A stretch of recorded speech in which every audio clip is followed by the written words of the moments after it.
All right. Good morning, everybody. Doesn't look like the normal setup, right? You know why? Yes. Oh, God. So I woke up at the normal kind of 4:30, and I sent Ryan a message. I'm like, I'm up. I'll see you just now. And then what do? I'm like, I'll snooze a little bit. Turned into like an hour. And then I wake up to the sound of my phone ringing, and I go, oh, no. No, what's happened here? I've overslept. Ah, shit. So that's what happened. Anyway, morning, Simphiwe. How are you? I'm good. How are you? I'm good. It's Friday. Why the hell wouldn't I be good?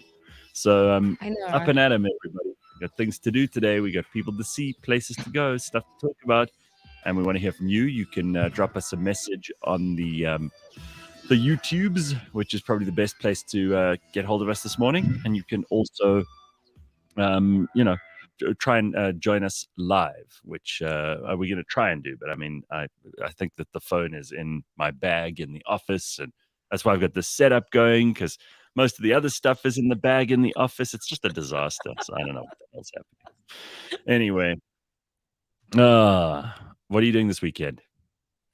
I am attending a wedding, Gareth, this weekend. So Ooh, I'm very super nice. excited. Very nice. It's going to be all the way in the Val, so it's a bit of a nice drive. And Awesome. yeah, like it's a high school friend that's getting married. So I really feel Yeah. old now. I'm like, what? Are we at Mm-hmm. this age now where we're getting invites and every week now you're Yeah. like, oh, if it's not a baby shower, it's Welcome. a wedding. Welcome to welcome to that stage of your life where you're you're going to more weddings than you are just parties. Oh Um, no. but it's fun. No, it's fun. Listen, the best parties are still weddings. I mean, I've got this one friend, and I always tease her because she's like a wedding demon. She just loves a wedding. She goes to every weekend almost. She's got a wedding on, and I don't know how she's kept this going, but for like 15 years, she always has a wedding to go to. Yeah. She just Wait, loves so it. like I would say outfits because okay, well this Mm. time around I didn't like get anything like made, but I do know that like when there's a wedding that it's a big deal. So that's a lot of money being spent. So if you're going to a wedding every weekend, what? How much money do you Oh have? yeah. No. I don't know that she wore. I mean, she probably wore the same outfit to a lot of these things over and over again, right? So I don't think she was really worried about the outfits, but she said the parties were worth it. So that's what she was up to. Oh, okay. Well, the only reason why I'm excited is I might, possibly meet my future boo You thing, could. you know. I mean, the chances are better. The chances are better at a wedding, right? I mean, Yes, that's that's what they say. If you want to meet a man, go to a wedding. So that's why I'm right. excited. I'm like, you know what? I'm gonna look good, smell good, and then I'm gonna meet people and shoot my shot if there's someone who's single. Damn right.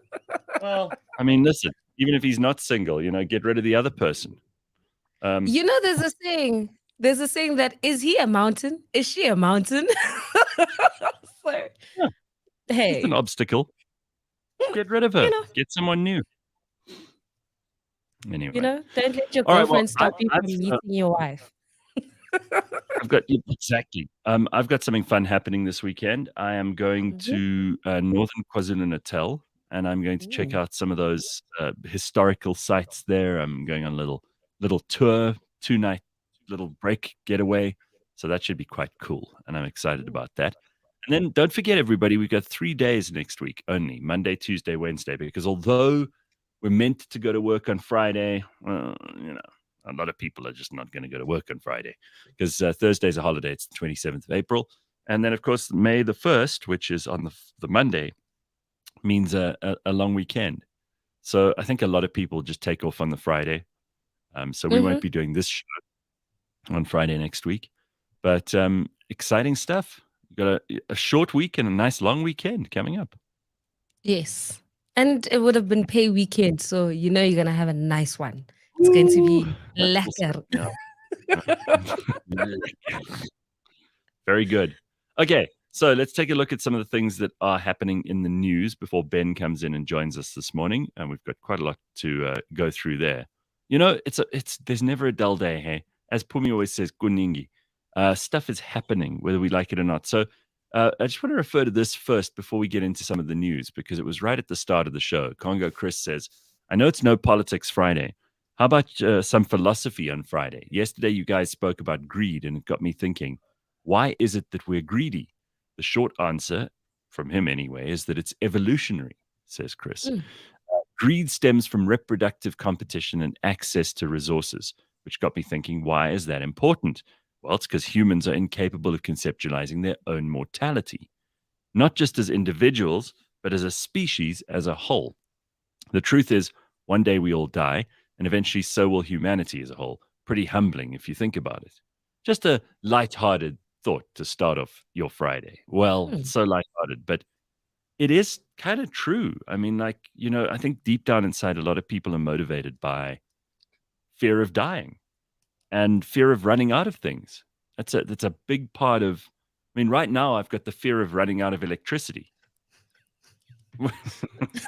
Like most South Africans who now have to work around 4 hours load shedding and Correct. having to get what you would have what would have taken you 5 hours to do, you have to do it in 1 hour because at 2 o'clock it's going to go and you can't do anything Well, else afterwards. so last night, apparently my power, I was already asleep, but my power came on at midnight. It's supposed to have, right? But it didn't. So I'm still surviving on the solar charge that I got yesterday during the day. And that's what the light is that's providing the, the power for the show this morning. But it's just bizarre that we have to live like this. I had a cold shower last night because obviously, yeah, through the course of, I mean, I know this is not suffering. There are people who have it a lot worse, right? But Hmm. I realized like if I didn't shower last night, then I would have to shower this morning, which would be much worse in the cold. So Hmm. I had a cold shower last night and then got into bed. I thought, oh, the the fact that we have to live like this, that we have to think like this, all because somebody else hasn't done their job, it does kind of make you think, all right, well, fuck you. Then the way I'm going to live is I'm going to make sure I'm okay and I'm just going to like provide for myself and anybody else, fuck you kind of thing, which is a Hmm. horrible attitude to have. But it is, I think, how a lot of people are feeling at the moment. So, how a lot of people are thinking. They're like, well, I've only got so much time in the day. I've only got so much electricity. I've only got so much money, whatever it might be. And I'm going to have to conserve that. I'm going to have to conserve power. I'm going to have to conserve what I've got because I'm going to have to make it last a little bit longer. And I think that's a really bad. I've never had that attitude before because I've always believed that you've got to make the cake bigger. It's not about getting a smaller slice of the cake. Everybody has to grow the cake, and then the country will Hmm. do well. But it's very hard to do that when you're basically not able to keep the lights on. Um, so I think this is why greed is becoming such a topic of discussion. The reason it came up, Simphiwe, I don't know if you heard yesterday's show, but Pumi was talking about this woman who, she was like married to a former premier of the Western Cape, and she was showing off her outfit in her walk-in closet. Did you see I this saw stuff? that. I saw the Ooh. TikTok video. And Yeah. she casually is name dropping high-end brands. And I'm like, excuse me, miss, who are you? And that's how Yeah. I kind of got, attention of who this lady is. Right. And that kind of started us off down a huge rabbit hole of like what is wrong with people, what motivates people, why are people so greedy. Anyway, I mean, it's this is a conversation that I think we could definitely have, and it's already started in the comment section. So if you want to join in on that, I'd love to hear what you think. A lot of people very energetic and full of life this morning. Tatra SA, top of the morning, you all. Hey, morning. Looks like rain coming, says Slippery Pickle. Is that right? Oh, no, don't Hmm. say that. Well, It's gonna be extra cold. No, no, no, no, no. well, Please, rain, rain, go away. Come back another day, please. yeah. Producer Ryan saying Elon's rocket launch was so sick. Well, I watched this because Ryan sent to me. Let's just watch this, everybody. Are you ready? Let's do this Yes. quickly. Here's how you start a Friday morning, all right? There it is. Oh, man. Um, I don't think there's any sound on this, right, Ryan? So I can talk over it. Okay, so you could see the rocket. There's a whole lot of the liquid oxygen, liquid hydrogen coming down the side in these clouds. It's in the middle of like this very desolate area, but there's some tanks obviously not too far from it. You have to wonder how safe that is, and it's high up. I mean, this is an enormous rocket, and then you can start seeing they're getting ready for ignition, and then the sequence starts. The countdown begins. They've got those huge gaps at the bottom of the rocket where it's on like a platform, where obviously all the flame is going to come from. But you know what kind of pressure and power and force you need to send a rocket like that up into space. It's just absolutely incredible. So yeah, that was pretty sick. Beautiful Yeah. thing to see. We I didn't all want I didn't want to play the whole thing because it goes on and on. And anyway, Congo Chris also says, I'm hyped up like the SpaceX ground crew cheering when Starship exploded. For a rocket company, they sure do love it when their shit explodes. Yeah, so in the office, we all kind of gathered together and we all watched it happen in real time. And it was just amazing to see a whole group of nerds kind of like get super excited about like making history. Like, even though it didn't, it exploded like just Mm, past Mexico. yeah, It's just like this is why you're the richest guy. It's like one of those things. It's like he has the that's what money, it's he going has for. the time. Yeah, sure. Let's do it. Like, let's go. And it's like, wow, this is actually phenomenal to watch. I can't wait for the next one. And I can't wait until they get it right. It's like he's on the right track. You know? Somebody pointed out that the reason we could see the beginning of that sequence that I just played now is because there was a drone flying around. Now, I mean, that drone has to be just the right distance away because otherwise it's going to be taken out, right? Yes. And the fact that we could even see it get like launched up and then like explode, we're like, whoever is the cameraman here, you are doing a great job. Like, because we can see everything.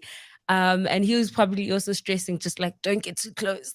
Don't get too close. Cause when it exploded, it was like, what? But Yeah. hey, Well, as you say, even if the thing explodes, it's still like, yay, they still did it, and like it's super exciting. And of course, it's a hell of a way to blow, like literally billions of dollars. But then he blew billions of dollars on Twitter, and he said during an interview I listened to, he's glad he did it. He just thinks differently. You talk about greed on one hand, like we started talking about just now with Congo Chris, and then you think about the opposite of greed. I mean, Elon Musk does not give a shit about how much is in the bank. He's not interested in buying things, or I don't even think he has a house at the moment. I think he's like renting, mm, and that is the opposite of greed. And yet there is the richest man in the world. So when people say, "Oh well, yeah, rich people are greedy," not all of them. Clearly, this guy's happy to literally blow up billions of dollars, or to put it into a company where he's got some kind of a free speech edge that he wants to pursue. It's very cool. mm. So, a couple of comments coming in. Venetia said, "Sims, did you read about the couple who were doing the deed while on a local flight to Durban, or trying?" So yes, Aibo. yes. Didn't you know about this story? This is something No. we touched on it in the last couple of minutes or seconds of the burning platform yesterday, because apparently this actually happened on a flight between Johannesburg and Durban. Yeah. So Sure. let me find you the story, because I'm not gonna. I'll mess it up if I don't do it properly. Fly Sapphire has banned a couple after their sexual act aboard a flight to Durban. News 24 reporter businessman had complained about the couple's activity. He claimed the woman had her hands in her partner's pants while the plane was taking off. The man who filmed the activity alleged he could not leave his seat for safety reasons, and the couple's activity, which included kissing and giggling, continued while the aircraft took off. He said as soon as he could leave his seat, he reported the incident to an air hostess. The businessman added he expected the police to get involved. Speaking to IOL, Fly Sapphire Chief Marketing Officer Kirby Gordon said the company condemned lewd and indecent acts. Can we cue Let's Get It On? Oh my gosh. Wow. So you want the police involved, you have to report them to the police yourself. So this is not something that happened. The passenger who witnessed the sexual act did not lay charges, but the airline said they would support those charges with all the required information. He said, we reserve the right of admission on our flights, and we've taken the act of banning these individuals from future flights with us. We've cancelled any future bookings and set their details on our system so that no future reservations will be accepted. uh, Yeah, that couple is still fresh. That's my only like thoughts. Like the honeymoon phase, they still want to get it on everywhere and anywhere. And yeah, they got caught. Hey, but really, on a plane, I mean, I am people, judging on a plane, but people are thirsty. People are thirsty. He's right there. Why not? Yeah. Listen, there's this thing that people have, right? They have this fantasy of doing this stuff, the Mile High Club thing, which a lot of people have this idea that that would be the sexiest and most exciting thing you could do. It's like you get on a plane and it's almost like public sex for some people. So you could see why it would be like a turn on because it's bad and you could get caught. And what if people see? It seems like these two didn't give two shits because they were making a noise. They were making Oh, it very obvious. Wow. yeah. In fact, we were interrupting them. Like they were like, "This is our Mhm. airplane," and we Yeah. just happen to other people here. But hey, we're gonna get it on, and we don't care. Shout out to them. Like I don't know why they would pick why not go to the bathroom or something? Mm, Like the movies show us. You start off with a and then you stand up, you go to the restroom. He I stands mean, up, he goes to the restroom, let's be do your thing, come back. let's be clear though. I mean, like you've got an hour, not even an hour. You've got about half an hour on a flight to Durban, and there are probably a lot of people. There's probably only two bathrooms, one at the back and one at the front. So if you take it up for 10 minutes with a sex act, that means everyone else on the plane has only got 20 minutes. And there might be turbulence, so they tell you go back to your seat. I mean, it's not like a 16-hour flight where, it's middle of the night and everybody else is asleep and you sneak off to the bathroom and you say to your girlfriend or whatever, you're like, I'll meet you in like 5 minutes or 2 minutes or whatever. If you're really into that stuff. But this is like the shortest flight in the country. And you don't have time, guys. You do not have time. Mm-mm. I Very don't brave. condone such. I don't. It doesn't make sense to me. But hey, in the heat of the moment, what can we say? Like, they were just like, babes, you're here, I'm here. Who Right. cares? Let's go. And Absolutely. I hope it's a lesson learned for everybody else. Don't do this at home, kids. Don't do this on airplanes, please. Absolutely. All right, so let's just have a look here. Apparently, there's this situation on East Coast Radio, which Ramita, who listens to us, told me about. I had no idea about this. So there's a woman called, what's her name? Kerry, and she's been doing the morning show with a guy called Darren for Hmm. years. And apparently, the two of them do not have a good relationship. And she said, hope you're following the story. It's escalated to the good old days and how I am missed on morning radio. So my name came up in this. Like I'm the one. So now I'm involved in this stupidity on this crappy station somewhere in Durban. Anyway, these people have had a major fallout and she's been fired. And now people are angry that she's been fired because they really like her. And I honestly don't know why my name would have come up there because they've probably run out of stuff to talk about or whatever. I mean, I haven't been on radio for 9 years. So if people are still talking about my show 9 years ago on radio, then clearly they've come up with nothing new there, which is it's a bit embarrassing for them, don't you think? It's quite sad. It's like, why are people still stuck on the past? Don't know. And it's Don't just like they always go back to like, oh, 10 years ago, that was the best time of our lives, and it's not happening now. And it's like, but it's different times. Allow people to, if you don't like them and you still want to listen to radio, there's other people on air right now. Find who will rock your boat. If you're into podcasts, hey, come listen to the Gareth Clip Show. But this thing of always like people watch something, they're like, oh, it's not good. I wish this person was back and that person was know. back. Hey, let it go. And then they say things to me like, when are you going to go back to radio? And I'm like, imagine saying that to someone about their ex. They're like, I really liked you when you were with your ex. Why don't you get back with her for my entertainment? Like, no, I don't want to She go was back. a bitch. Not doing that. Right, exactly. Not doing that. So anyway, all right. So lots of other stuff to talk about here. Let's go to the news and let's see what's happening in that world. By the way, Ben will be joining us in a short while. He's got some interesting news to share as well.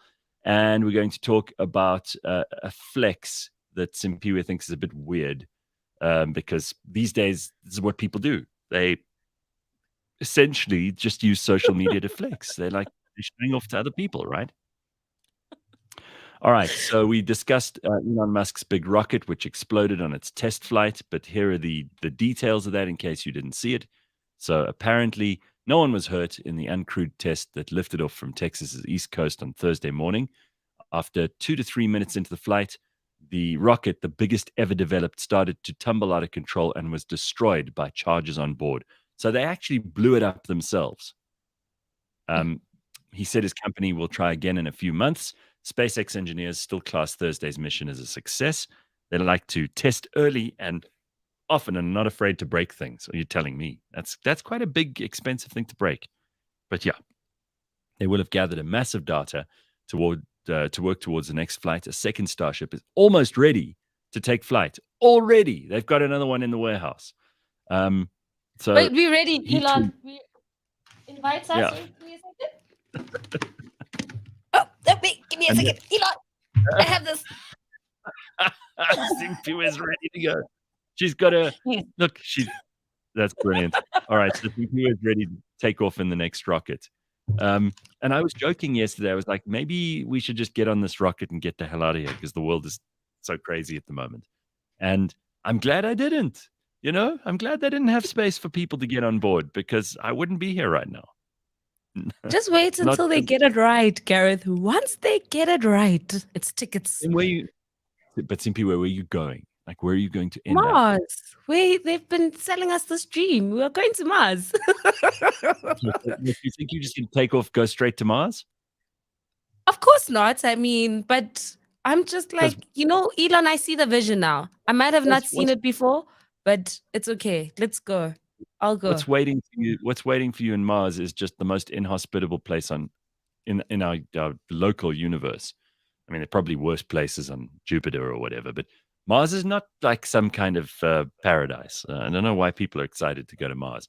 Let me just show you a quick comparison to show you how big this thing is, because the Starship is enormous compared to some of the other rockets that we've seen go up into space. And a lot of people go, oh, well, but the Saturn V rocket. Well, here it is. There's Saturn V, which was the biggest one up to now. Starship's bigger than that. Take a look at this. Right? Sure. So we're seeing the Space Shuttle, Falcon Heavy, the SLS Block 1, the Saturn V, and the Starship. They're all compared. And Starship is by far the biggest one. So very, very good. Nice waste of money, Elon. Let's hope the next one doesn't blow up.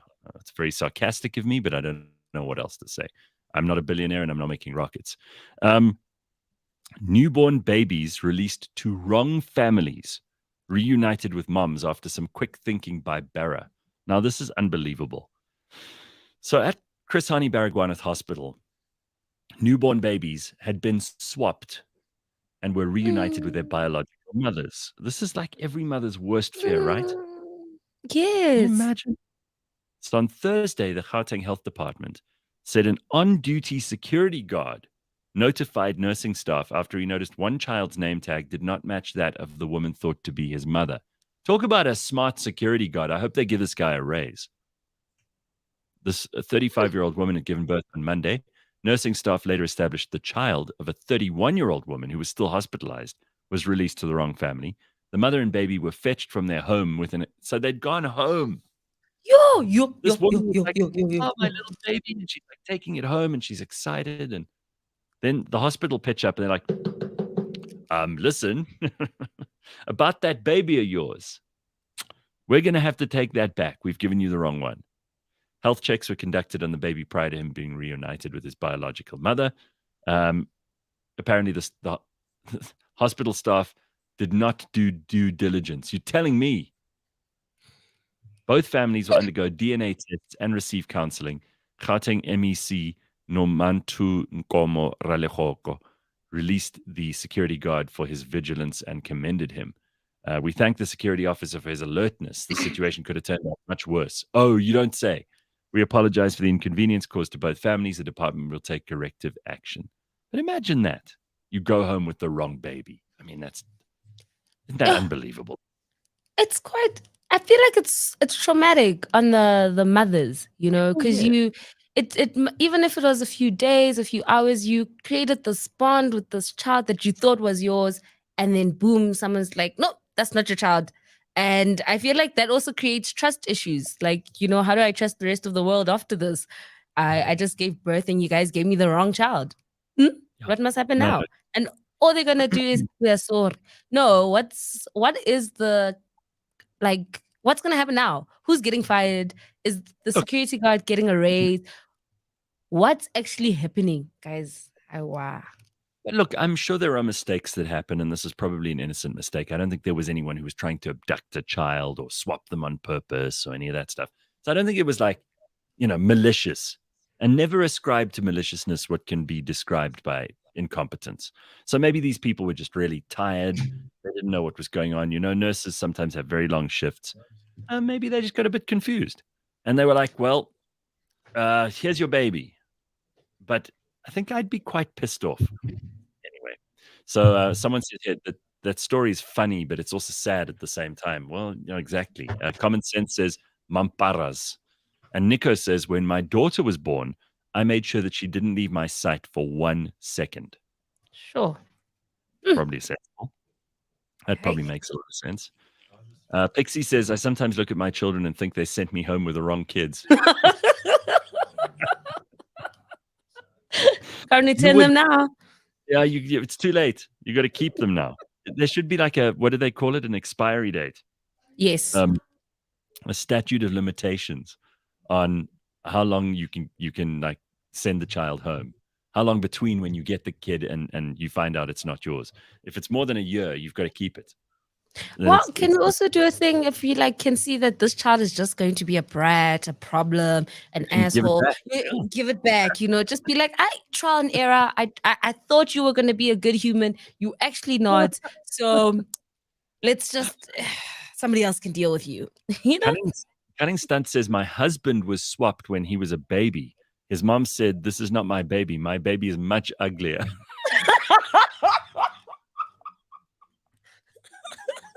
That's amazing. Hey, Ben. Hey, Gareth. Oh, wait, Ben's there not we on go. There we go. I mean, hey, there's you at home. I know. And I said to Ben, "Oh, I'm excited to see you tomorrow morning." And then I overslept this morning. I woke up at like 4:30, sent Ryan a message to say, "I'll be there just now. I'm up." And then I was like, maybe I can just have 5 minutes. Oh, Deadly. but it's never 5 minutes, is it? Deadly. No, it's deadly. It's so stupid.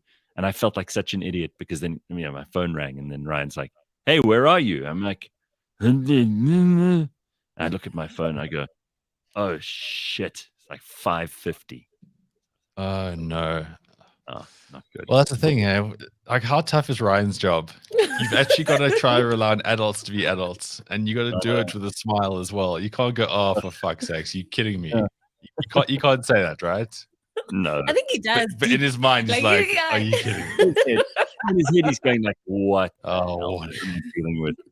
What am I dealing with?" So Yeah, Ben, what's up with you? I'm trying to make more content as a person now. Oh. Yeah. What I've kind of, well, because this whole thing of like working with the athletes and trying to show them how to become more marketable, I thought, you know what, actually, I want to just try the stuff for myself a lot more nowadays. And it's made me make peace with the fact that we are actually completely addicted to content in this world. Because I've been fighting this for the last sort of 18 months. And obviously, like, we had this conversation about TikTok, and I'm not going on that. But there's other stuff that's actually pretty cool. So, like, for example, this morning, I made this reel about getting here on time on a Friday, how difficult it is, which is quite ironic, seeing as you're at home.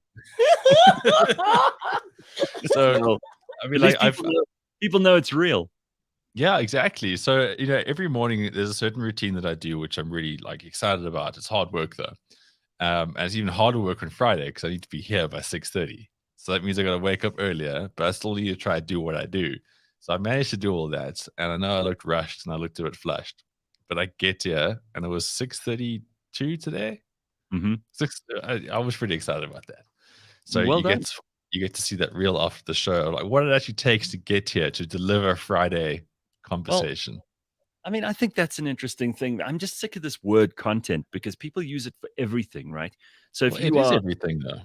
I know, but it's such a boring word because you know where it actually comes from is like when coders are setting up like code for a program or for an app or whatever, then the stuff that goes between the lines is the actual code that is written to make the computer do things. That is called content. And Yeah, I agree. It's a dreadfully such a average word. it's such a bland word and it can mean so many things. And you've got like people on OnlyFans going, I'm going to be posting some content. And you're like, yeah, You're that's posting not, your bits. it's porn. Yeah. We already have a name for that content. It's not just content, it's porn. Yeah, I know. It all kind of goes into this whole blanket term. It's not so great. No. Yeah, but it's it gets me through the week, and it's been a good one. I've been so excited to get here today. See Simphiwe. Thank you.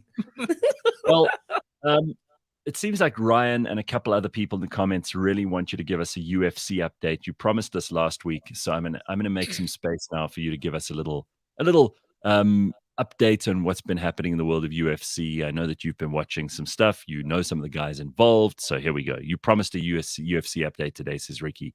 Let's not forget. So let's do it.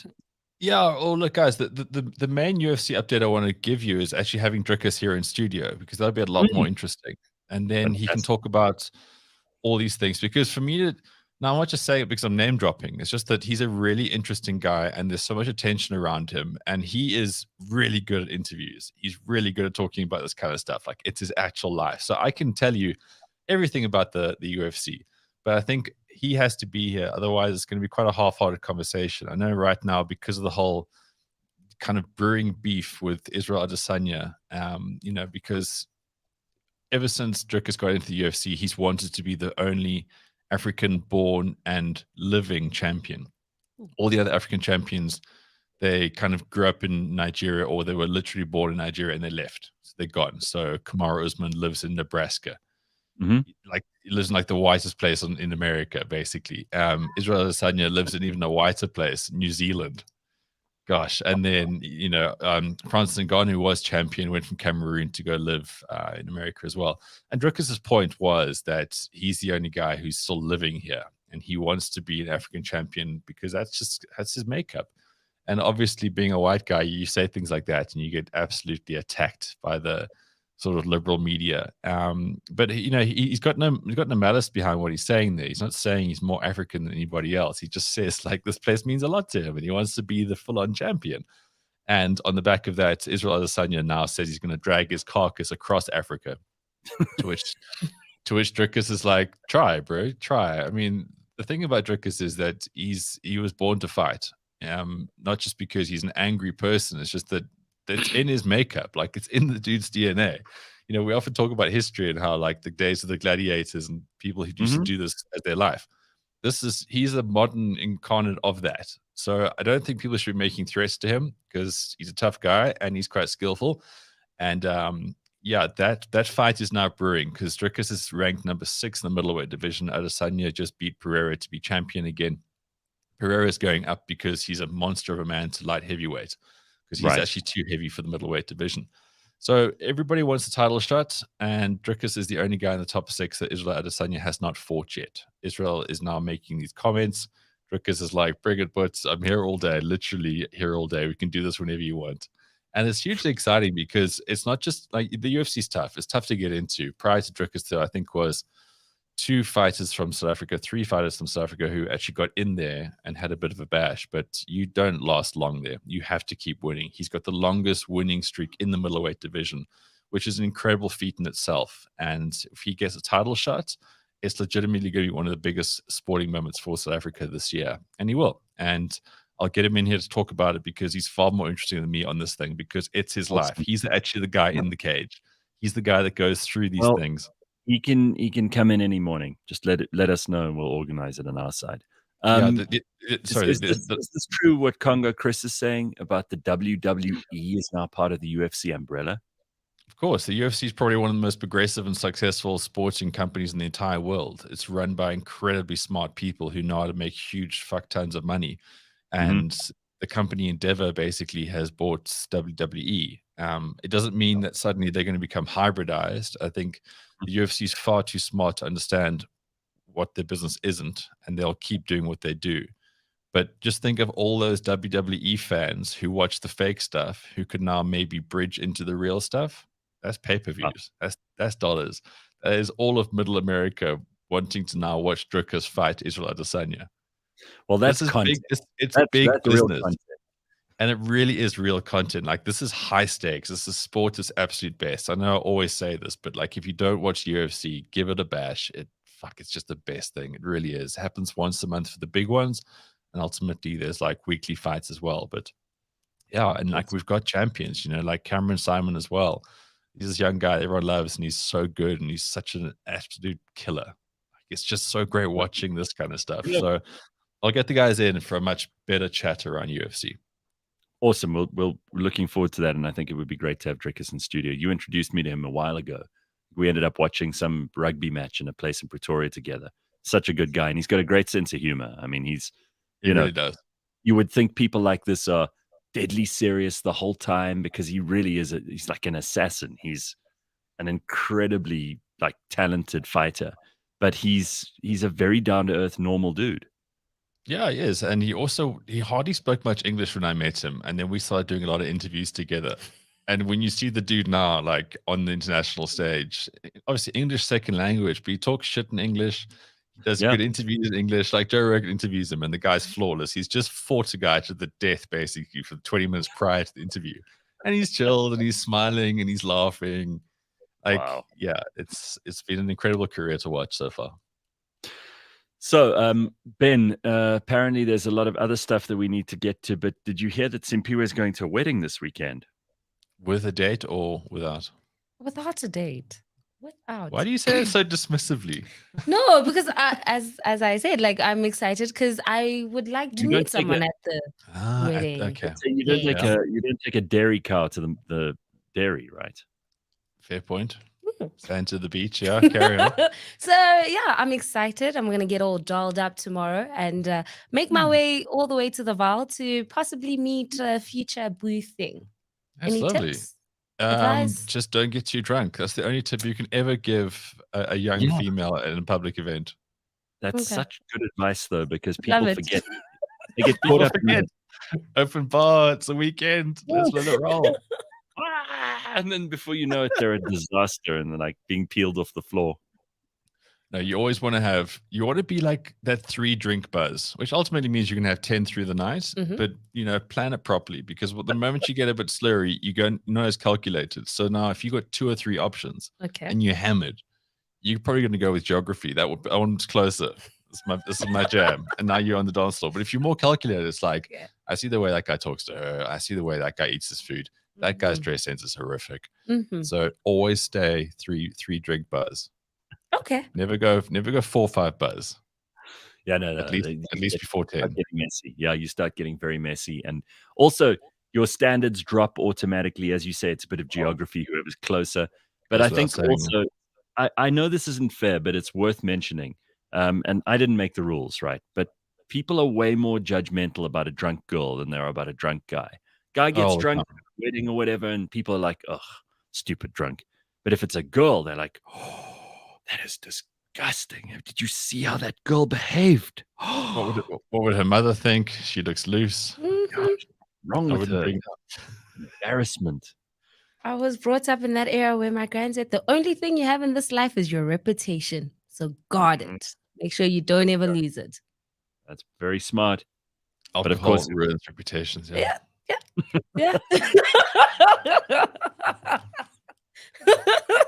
Yes. So is it like a close friend's wedding you're going to? No, it's someone I went to high school with, and we kind of kept in contact, and she was just like, yeah, you can pull through. And okay, so it's a wedding of your peers, basically.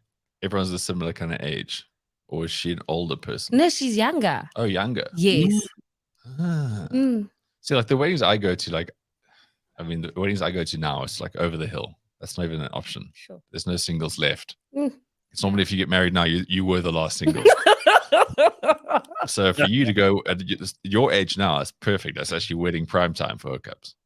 Yeah. Okay. I have an open mind and looking forward to it.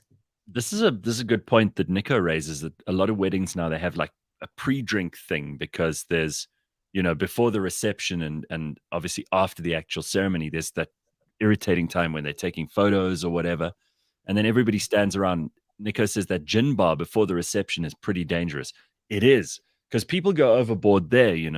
There isn't there might be snacks or something being served, but there's basically it's drinking time. So a lot of people take that very seriously, and then they get themselves ruined before the reception even starts. Yeah, well, it goes back to the whole thing of lining your stomach as well, because you don't want to go to the wedding looking like you've been saving for the buffet. So if you line the stomach, it helps with the booze, and you don't get too ravenous when the meal finally comes out, because that stuff gets delayed. Yeah, and you don't get hangry. So do you agree? Do you agree with this? Chris says that nobody gets laid at weddings, not even the bride and groom. Wedding sex is a myth. I know that's not true, for a fact. Well, it depends how hard you've gotten. I mean, if you've been hitting the gin bar early, and then by the time you say goodbye to the final guest at like 4 a.m., yeah, maybe you're not getting rumpy-fumpy, but it's a very personal thing. You can't blanket it like this, Chris. Yeah, exactly. You're basing this on your lived experience, Chris. It's not fair of you to impose your lived experience on the rest of us. Keenan says, this is great advice from Keenan. If you think it's great advice, I mean, I feel sorry for you if you do. Don't listen to the gents. Get beyond drunk, Simphiwe. The guy needs to know the real you. But that's not the real her. She's classy. Screw you, Keenan. Thank you, Ben. You think Simphiwe just basically takes the headphones off here and then she just like lets it loose? The person you see is the person she is. She throws those headphones down and then she goes ballistic every Friday. She doesn't have a half jack of Russian bear strapped to her ankle that she just tucks into when the show stops. Where have you been all my life, Ben? Where have you been? Maybe Keenan's projecting. Surrounded by angry drugs. Bear.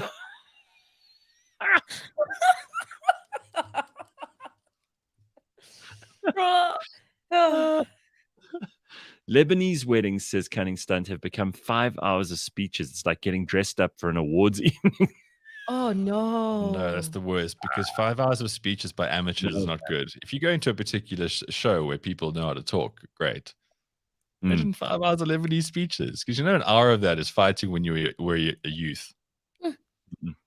David Sachs says, we had a tequila bar on the dance floor. I like these people already, which kept the people dancing and drunk. It's a winning formula. Yeah, you see, you've also got to do, if you do enough dancing, it kind of sobers you up as well. That's my experience. If you're physically active, instead of just sitting, if you sit and drink, that's dangerous. Very dangerous. Yeah, if you're sitting and drinking, it means the band or the DJ is shit, or there's no one to dance with.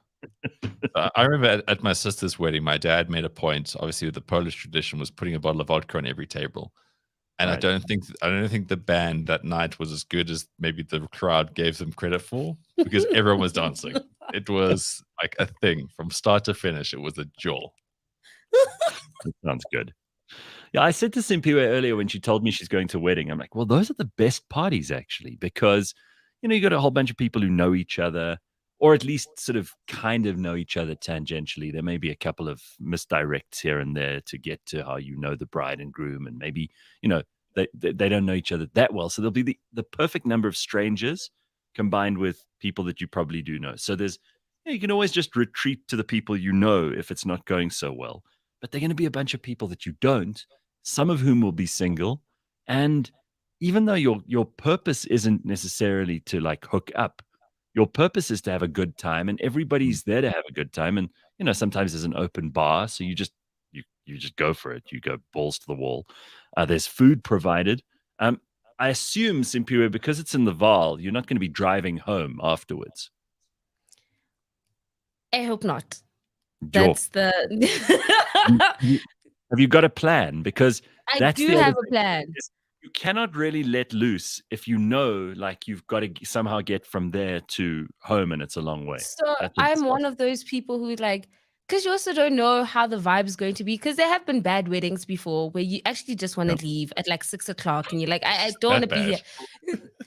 So That's a terrible way. there is room for, if this is a great night, there is accommodation.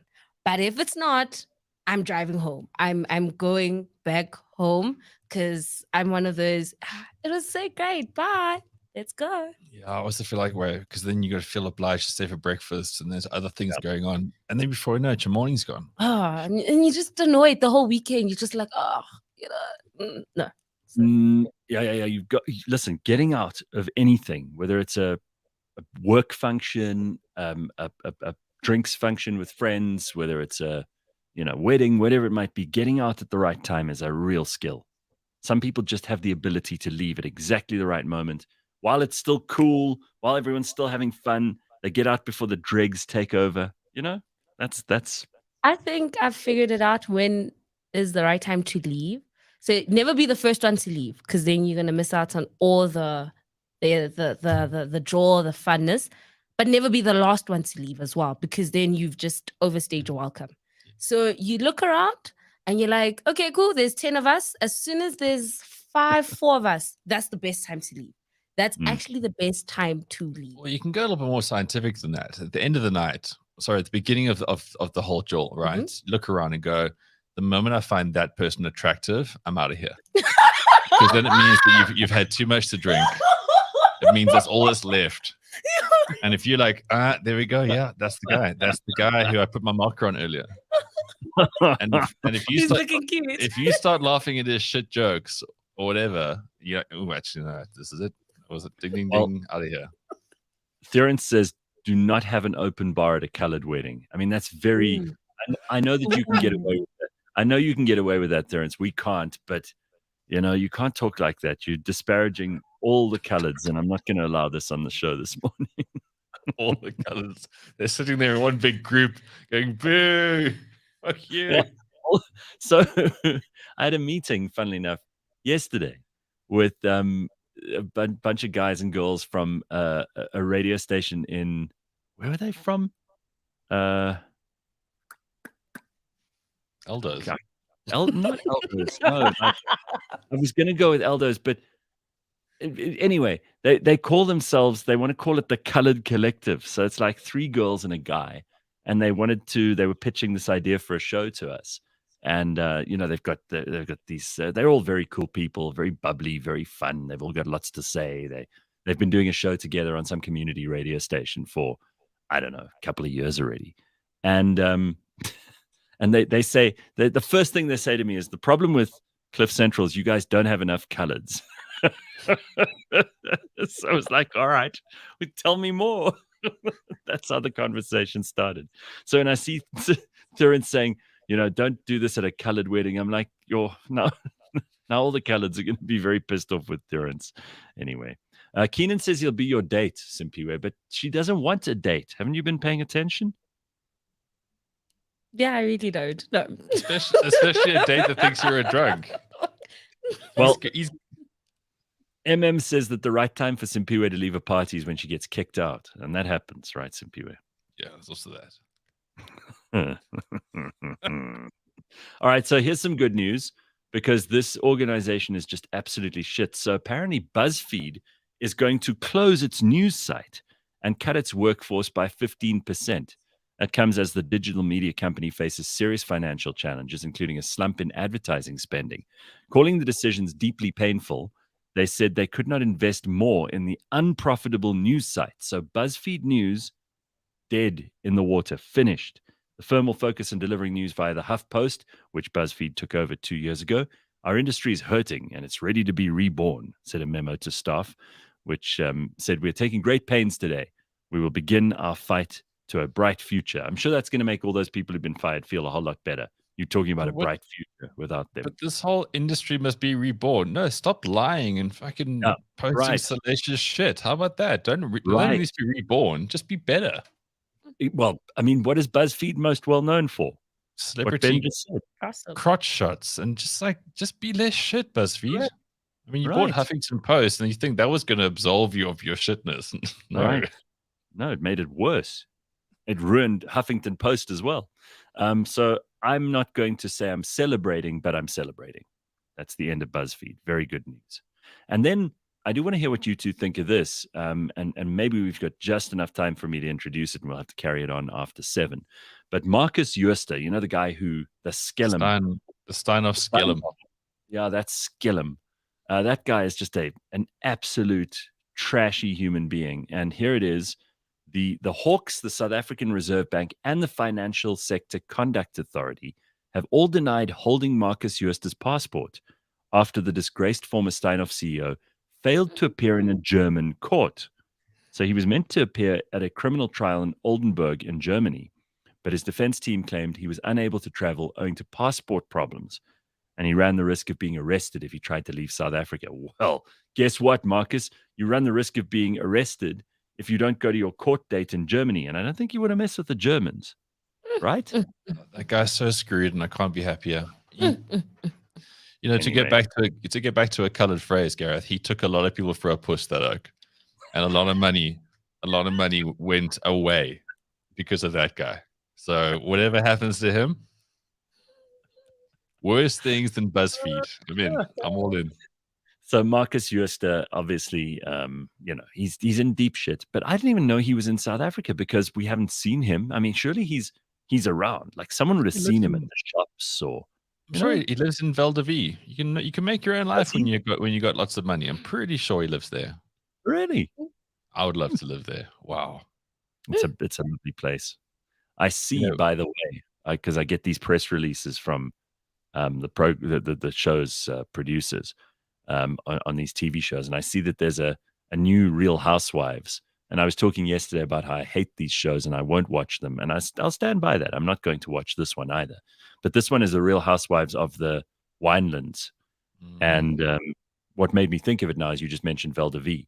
I thought, oh, why would these lovely places produce such attention-seeking, sad people? And apparently, one of the Real Housewives of the Winelands is Amy Kleinans. You remember Amy Kleinans? She was like a Miss South Africa back in the 90s. Yeah, she was like back in the 90s, I think.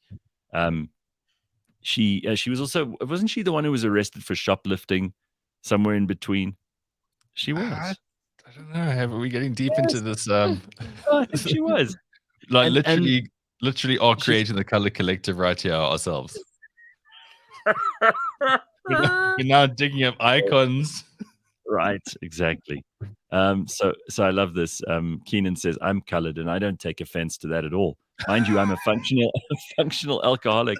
And at my friend's graduation, the mom told me not to drink in front of church people. I had a special corner.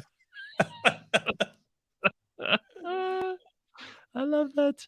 Oh my God. I love that so much. And Thurin says, exactly. We don't take offense to that, Gareth. Yeah, no, I know that. But you know, this whole Real Housewives thing.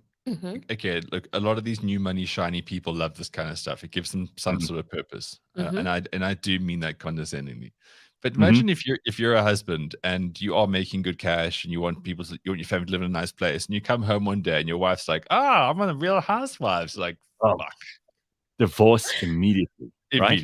Immediately. Yeah, Right. there's been a rise of divorces. So when the Real Housewife franchise started, these ladies were actually married, right? Now most of the shows is just a random woman who so happened to stay with a rich man, which, you know. But we've seen that ever since this franchise has started, most of those marriages have actually just gone shikigoo. There's been a rise in divorces, and I see why. It's because A, your wife is drunk all the time for the show, and B, it's like you see this pettiness, and you just like, and then they spinning off like your life. Now you get home 5 minutes later, and they're like, could he be cheating? You're like, what did I do? And then they expect you to defend your wife, or you must talk for your wife when you're out with the boys. It's just seemed too much for the guys. And it's like so tough on these guys. Like, you've just hired a new secretary. You need to spend some time with her. And the best way she learns your business is on the road in all these places for 3 to 4 weeks at a time. And then they cast aspersions on your commitment. I think these guys have got it so tough. So tough. All right, we got to take a break. We'll be back with some more in just a moment. Ben is here. Simphiwe is here. We're all live this morning. It is the 21st of April. It's a Friday. The weekend is here. And next week's only 3 days long. Well, that's if you take off the Friday, which I think a lot of people will be doing. South Africa, you don't need to. No one's lining up to work on that Friday. Trust me. So we're getting ready for that too. Stick around. We've got a whole lot more. Up next in the AutoTrader podcast. Essentially, a grey import is a vehicle that shouldn't be in South Africa and is imported and in the country for another reason. 100%. Besides being for consumers in South Africa to drive around our streets. Yeah. So if I had to define it, essentially it's a good that's been imported to a country through unofficial or unauthorized distribution methods. I mean, if we call a spade, vehicles come into the country and they pass through our ports. Yeah. And my understanding is that's where the where it goes a little bit awry. Catch us every Monday at 9 a.m. on YouTube and on autotrader.co.za.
It's the decade that just won't go away, mainly because we won't let it.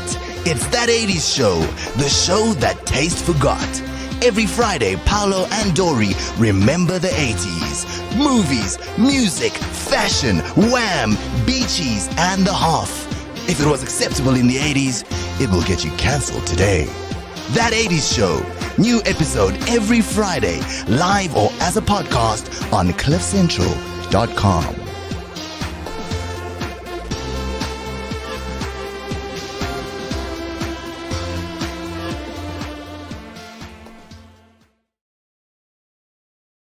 I think I'm going to open up with this, Gareth. I'm opening up with this. The colored collective must merge with the 80s show. That would be the thing. There we go. Magic. Because then you could have an entire thing of like songs you were conceived to. Can you imagine the conversations, the flashbacks, moms phoning in? It'll be a thing.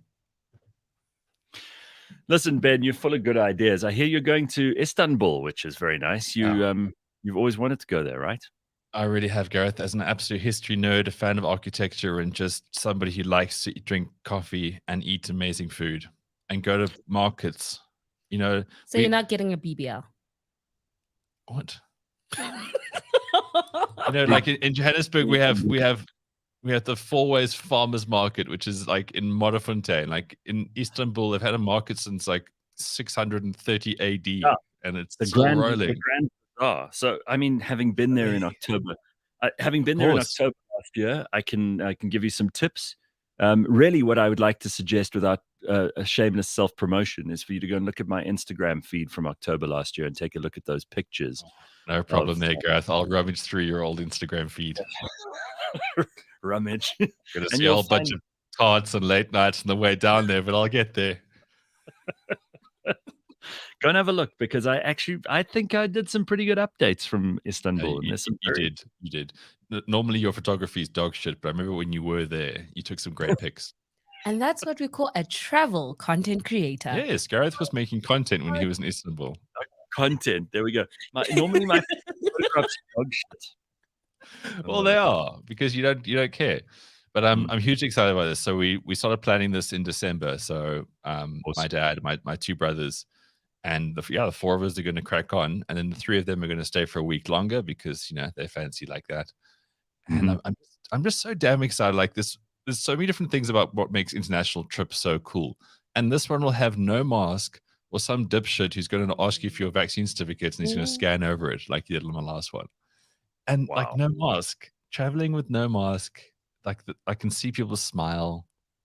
I mean, obviously I've traveled domestically after this whole mask thing, but to get into an international plane, you got your playlists, you're going to watch a movie you don't really care about on land, but on air, it's so much better. It's so exciting. And I like the idea that you also can't be reached. I know that there are people who like the Wi-Fi they provide on these. It's always rubbish.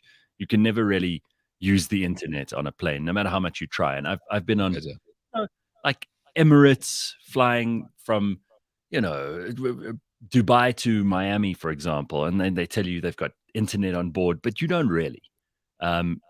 So you can actually just close yourself off from the rest of the world and just be totally in your own head for a little bit. It's lovely. You can sleep, you can watch movies, you can listen to great music, you can plan your trip, you can think about where you're going to. I think it's just the best. It's like you get a ask for total nuts. You can ask. And it's always like everyone deep down, even though most people won't admit it, people love being people watchers. And when you go to these airports, like Istanbul is a coming together of so many people because of where it is, like one of the world's epicenters of travel and transit. And to see all that, and then to go into this old city, and my dad's been there like, I don't know, 5 or 6 times. So we're going to do a lot of walking every single day. I'm going to go to a proper Turkish bathhouse and get beaten up by a burly Turkish man. Dude, you have to do it. No, Simphiwe is pulling a face, but do you know what this is, Simphiwe? I mean, this is like a standard thing. People have been doing it for hundreds of years. You go to what they call a hammam. Okay. Hammam. Don't pull a face. You would love this. In my mind, I'm like, this is already like, I feel like this is what guys do. This is just a guy thing. This is where you guys just. No, girls do it too. I can't speak any Turkish, but I went to this one, which was, the name was unpronounceable, but it had pictures of all the famous people who'd been there over the years. And it's like an institution in Istanbul. And you basically go in. Now, I don't know what happens in the girls section, but in the guys section, you take off all your clothes and you have a towel on. Right. Okay. And then it's good stuff. And you go and sit in this sauna stroke steam room, because it's like this place was built in 1700 and something, and it's marble everywhere, right? And and it's really, really unbelievable. Then they take you into this big room and they put you on a marble slab, and they basically scrub you and wash you with foam that goes up like 2 meters over you, and it's just the most incredible feeling. You're like, what the hell's going on here? Because you probably haven't been washed like that since you were a baby by your mother. It's the most bizarre thing. And like, you see grown men just being like turned around and scrubbed, and then I don't even know what they use. Iced up like a shawarma, Yeah, it's pretty fucking wild. And then you eventually get a massage as well, which is bloody amazing too. And you walk out of there, you feel 10 kilograms lighter. Your skin feels so great, because I mean, how often do you like exfoliate, especially if you're a guy? I mean, like, I don't exfoliate my my back or my arms and like use exfoliants and all those other things that they use in there. And the soap smells so good, and the whole place is just like first class. It's really something. It's an extraordinary experience. Yeah, I know in Cape Town they claim to have a Turkish bath in Long Street, but I think that's more where guys to go do different things to each other. But to go to an actual bathhouse is it's one of the things I've wanted to do. It's just one of those things. What's that place, the rock pool that you always told us about? Crafts Pool. Crafts Pool. Is that what the one in Cape Town is like? If those rocks could talk. Yeah, I mean, I want to go there. I want a guy that looks like Azamat to, like, pound away at aching muscles, and it's going to be amazing. And the fact is, like, 4 of us are going to be there, never traveled together before as adults. all It's going to be a four very of special all time. 4 of the guys in your family, your dad, your 2 brothers, and you. That's going to be bloody amazing. David Yeah. says, I booked this in Turkey in my honeymoon. I thought it was a couples massage. I got the shock of my life when the man started to clean me. It's amazing if you know what to expect, lol. But I mean, it's not like creepy and weird at all. It sounds probably a little bit like that to people who don't know. Well, it But can these be if guys- you pay extra. No, it's not like that. It's because you're in front of everybody else. So I mean, it's this big room where it's happening to someone else at the same time, and someone else over there, and these guys are just processing people. I mean, they're very good at what they do, but they, it's their job. That's what they do. Okay. When in Rome, as they always say, right? Yeah, apparently they earn good money. Well, it is almost like a Roman bath, and the reason it developed is because Constantinople, which is what Istanbul used to be called, was the capital of the Eastern Roman Empire, and the Romans and later on the Ottomans were obsessed with cleanliness. I mean, if you think about it, most human beings prior to the advent of running water from taps were disgusting. I mean, they stank. They washed, if you were lucky, once every 3 weeks, maybe. If you're a really dirty peasant, you only washed once a year in the river. Or when it rained. Or when it Even worse. So people were disgusting. I mean, Simphiwe, people really did stink, and they wore the same clothes all the time. They slept in them, they worked in them. They didn't have different clothes. They didn't have a shower every morning or wash their face. Because there was no water. You had a bucket. So this is for that period of time from the early 200s AD right the way through to the 1800s. Constantinople was like a place where civilized people lived, and they would go and get washed properly, and they'd be clean, and they'd come out of there smelling like roses. And the men and the women were all extremely proud of themselves because they were hygienic, and they didn't smell like the ordinary humans in the street. It was pretty damn smart for those days. That was what they thought was the absolute apex of civilization. It's like that Monty Python sketch. I can't remember which movie it was from. It might have been Life of Brian, or Meaning of Life, one of the two. And this guy pulls up on horse and cart in this road, and this person goes, "Oh, he's fancy," and the woman goes, "How can you tell? It's like doesn't have shuttle over him." And yeah, I mean that's what we should all strive for. We shouldn't be dirty.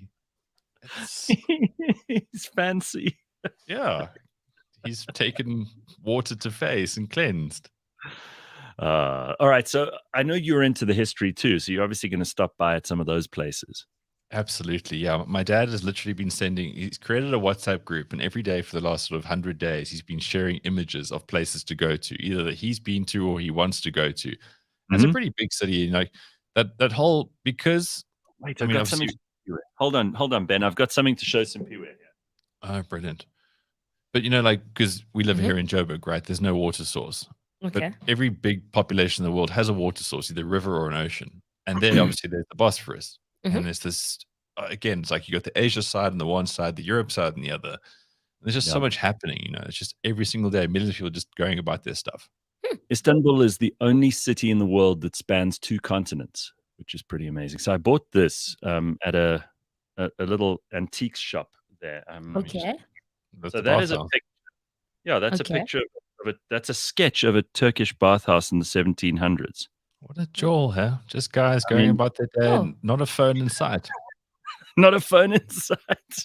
But it's pretty amazing. I mean, it's and you can't believe how beautifully they built these things in the like 17 and 1800s. So that's definitely something to do. I think you've got to go on a little cruise up the Bosphorus. Yeah, you have to, basically the Bosphorus is a strait. It's like a river, but a very wide one that connects the Black Sea in the north to, is it the Black Sea Black Sea in the north to the Mediterranean in the south. And it has been already highlighted, and I don't need to gild the lily on this, but it was like a crossroads of empires. So this is where, for example, and Ben, it's a good thing you're going to go and see it before, Russia decides to, I don't know, start nuking Ukraine or vice versa, because who knows how long it'll still be there for, right? Exactly. Yeah, the timing is key here. The Topkapi Palace, says Congo Chris, you have to go, and the archaeological museum right next to it. Now that's amazing. Absolutely phenomenal. So you guys are speaking my language. Jared says, I went to the Roman baths in Bath in the UK. I did not expect the facility to be so big. There is a main central bath, but there are also saunas, steam rooms, a gym, a plunge pool, and a place of worship. Yeah, the Romans took that stuff very, very seriously. And being clean was extremely important to them, which is why, people considered them to be so civilized. I mean, it's bare basics here. But I mean, like, if you can just be clean, you're already considered civilized in the ancient world. But what an incredible social experience that you can all come together. And obviously, we've become so precious about things nowadays. Whereas in those days, old, young, whatever, you just go and hang out, right? Yeah. And you all get clean, and that's how you start your day. That's how you catch up on all the gossip, all the ways of the world. That would be it. That was their podcast, basically, with the balls hanging out after a hot steam. And you never knew. You could end up having a conversation with like a senator. You could have a business conversation with one of the main sort of merchants in town. It was like that was their golf. I mean, a lot of people meet on the golf course these days and do deals on the golf course. And exactly what it was. Yeah, people socialize. That was their golf in those days. They didn't chase a ball around. They just had their balls hanging out. Yeah, I mean, in those days, they also did like the form of a young man as well. So there was always that.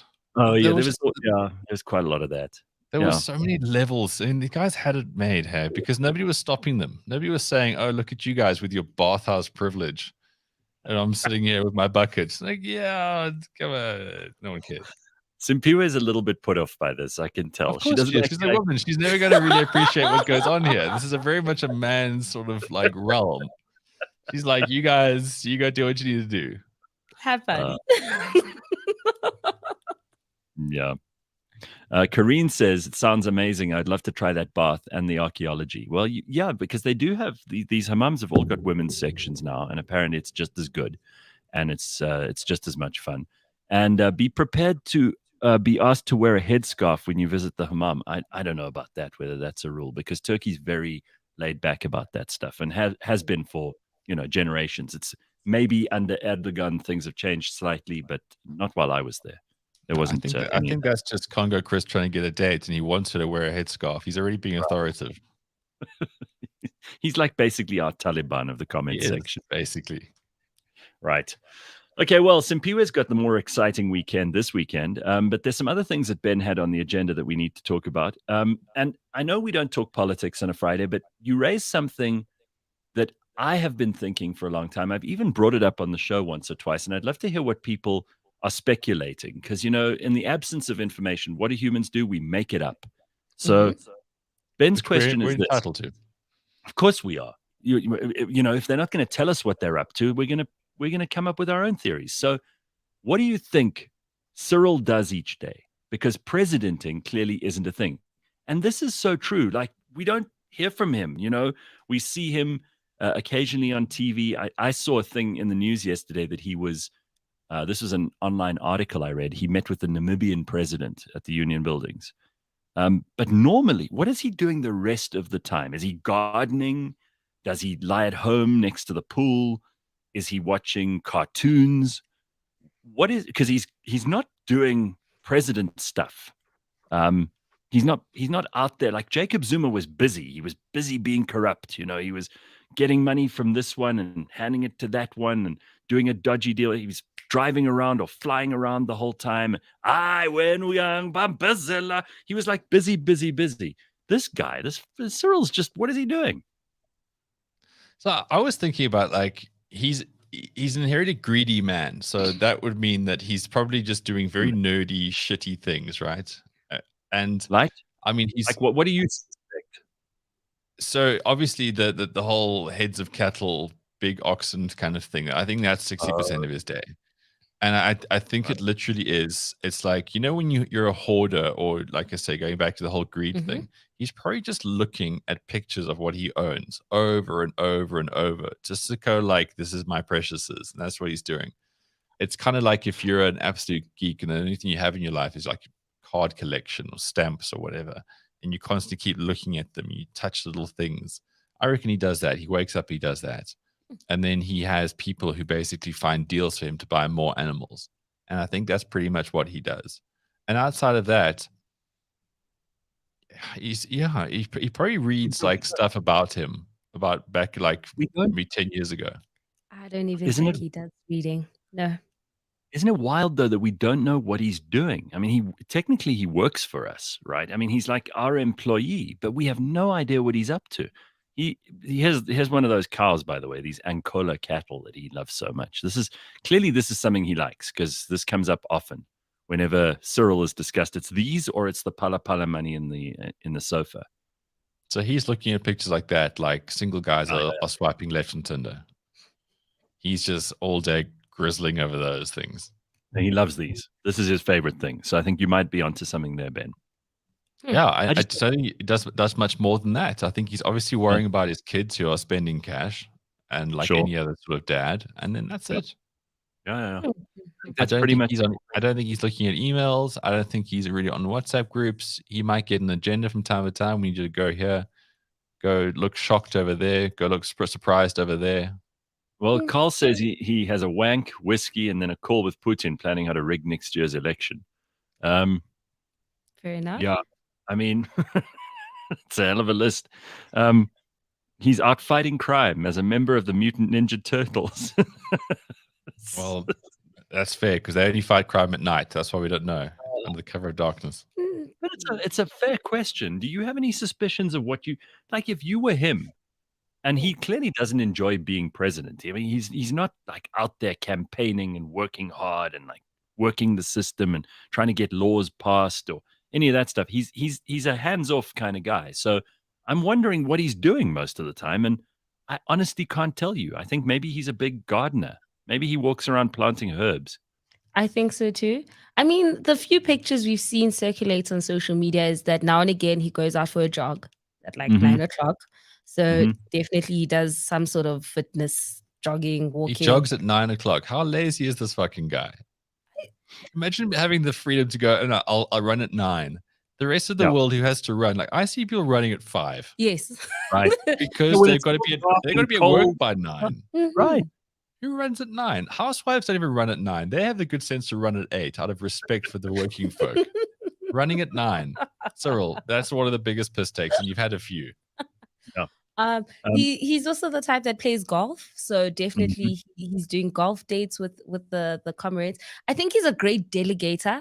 I think I'm loosely using that, but he's delegating all the work. So I think Monday for him is, okay, today you do this, you do that.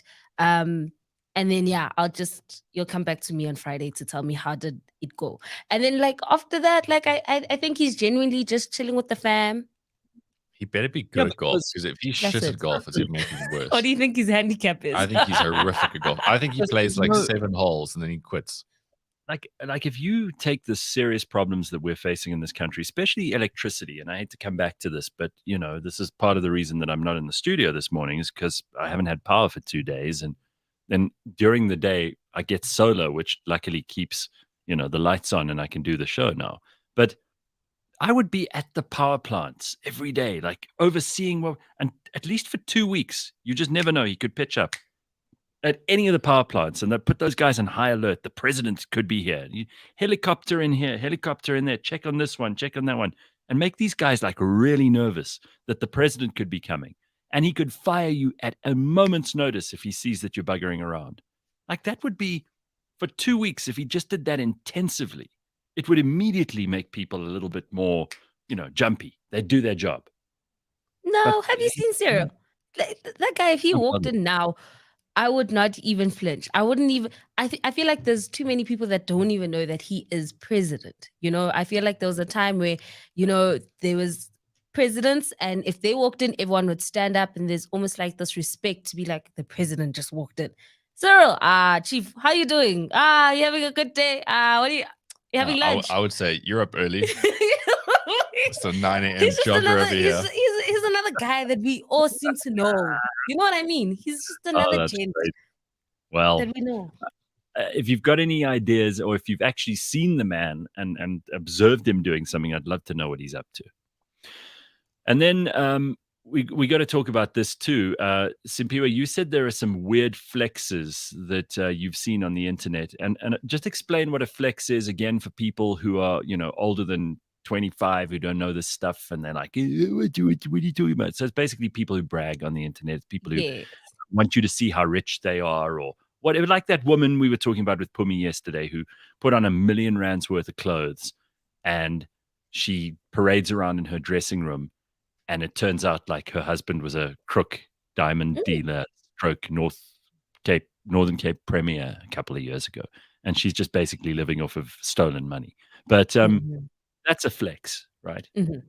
Yes. So this has been like a trend I'm seeing on TikTok where they asked, what's a flex in your industry that like nobody else would understand, but like people in your industry would go like, oh my word.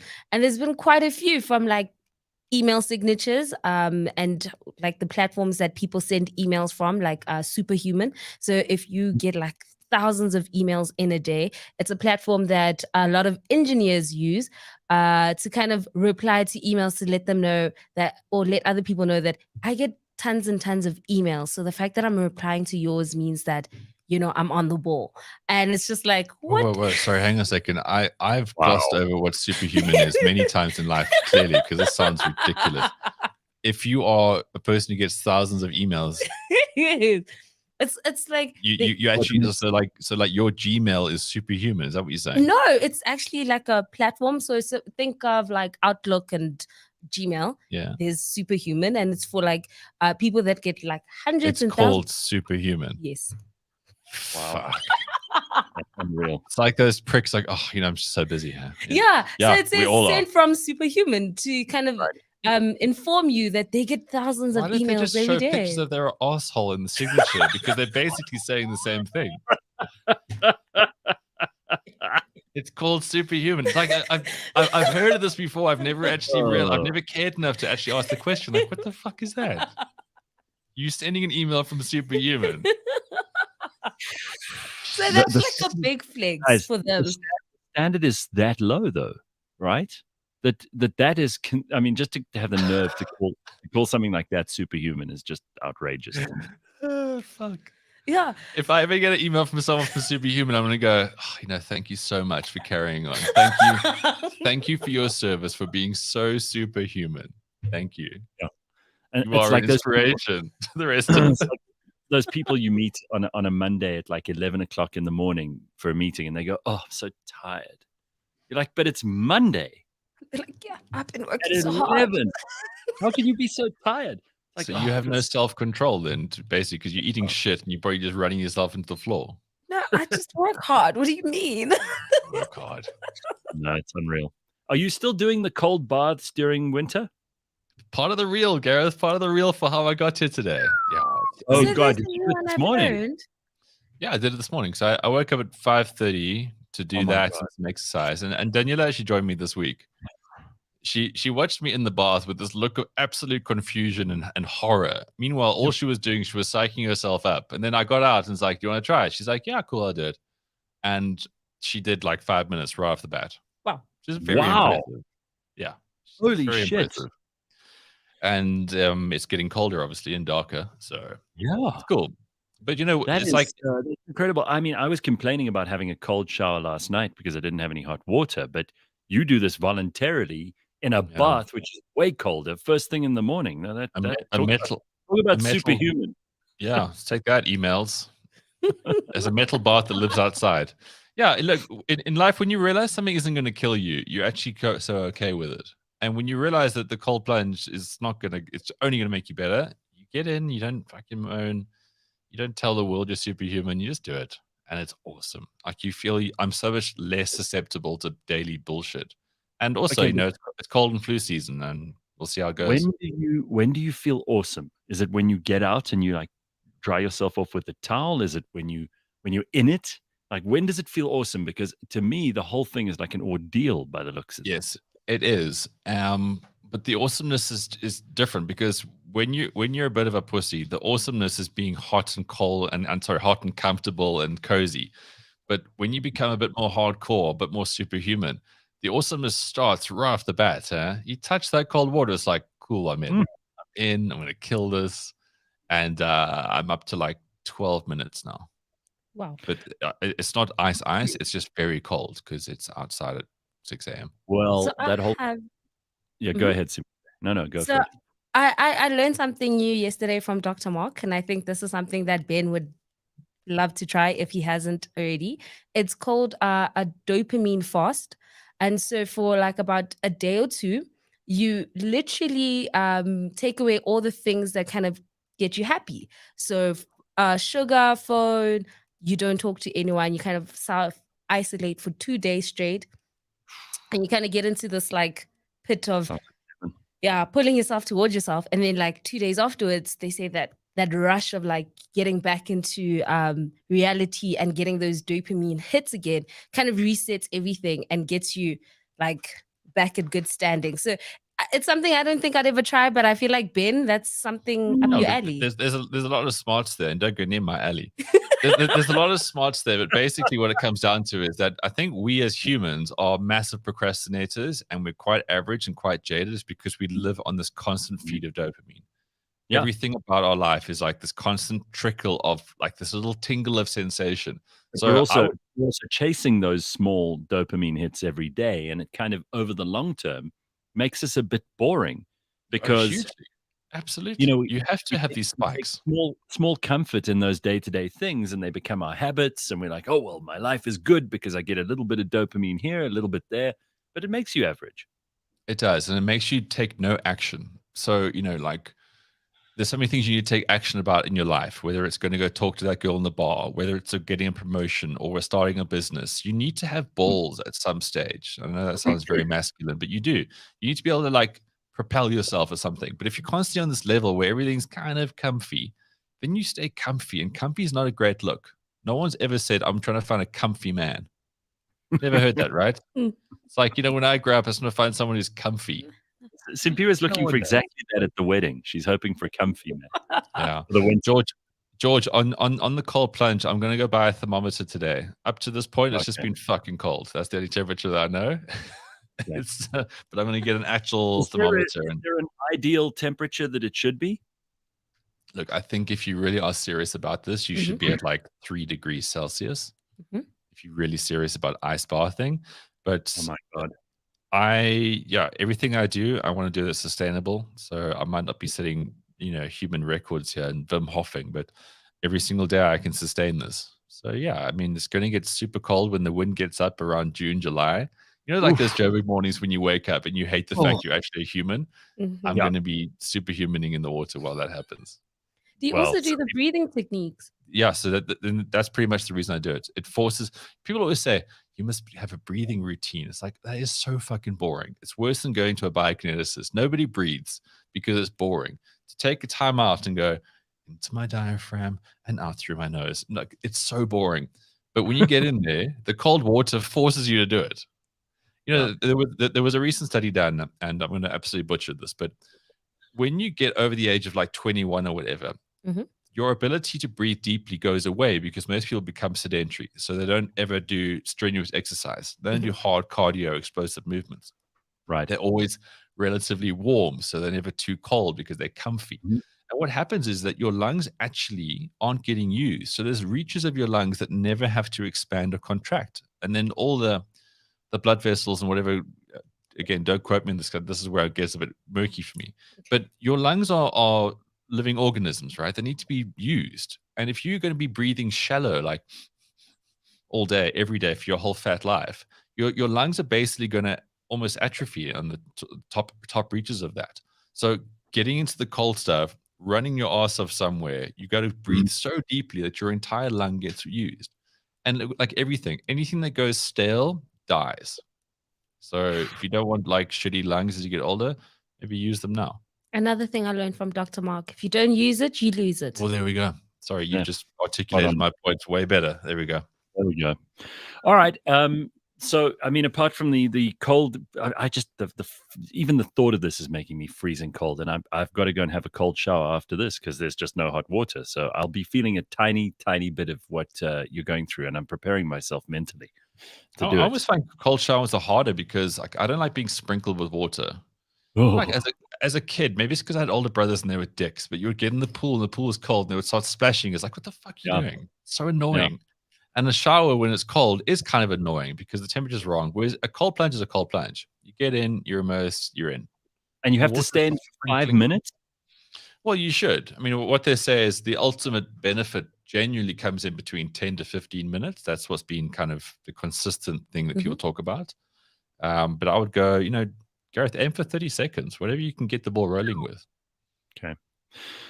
Ben is describing my teens in a boarding school run by nuns in the 80s, says MM. That sounds absolutely horrific. Are you still in therapy for that? Because I reckon those nuns were terrible. Listen, Sure. I spoke to a friend who went to a convent school, and she told me that the nuns were the meanest people. Yeah, they mean. So mean. Apparently, they would pinch the girls. They would be, they'd mutter under their breath, slut, slut, and things like that. They were just absolutely mean. So I don't know if that's just her experience or whether all the nuns are mean, but it doesn't sound like a very happy environment. I think if you take away sex from any people, especially females, for a very long time, you're going to get some pretty cranky behavior. I mean, those chicks are kicking back with a Chardonnay and a little bit of a who are we seeing tonight? Not one of them has ever had a girl conversation when they talked about cocks. Those women are unhappy. And now they got young girls in their keep. Terrible idea. Oh, man. Well, just for those people who missed it yesterday, I do have to tell you that we had Glennis Breitenbach on, and she was fantastic. She told us that there are only a few things she's scared of, and none of them are bad people in South Africa. She's absolutely unafraid. When I asked her about that, she said, "No." She goes, "No, I'm not scared." She goes, "I have 2 dogs that can eat double their body weight in human flesh. So whomsoever wants to come, let them come." And I bet she didn't hesitate with that answer, did she? No, the fact that she she's already worked out that the dogs can go double body weight flesh. Yeah. And she said she's only afraid of locusts. What was it? It was locusts and something else that was, but like bizarre things that you wouldn't expect. And otherwise she said, "I'm not afraid of anything." Judging by the thumbnail, she's scared of a hairdresser.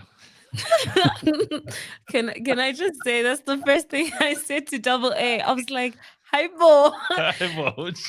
Like, what's going on here? And then it's like, that's the picture she sent because we always ask guests for pictures, and clearly that was the best one. I love it. Glennis is like, so just in case you forgot, I don't give any fucks. I love it. She's amazing. No, she could care less, and she is amazing. A friend of mine said to me yesterday, he said, "I would marry her, and I'm gay." It's like he loves her that much. He said she's the best. Absolutely. So, the orthodontist. That's right. She said the orthodontists and locusts.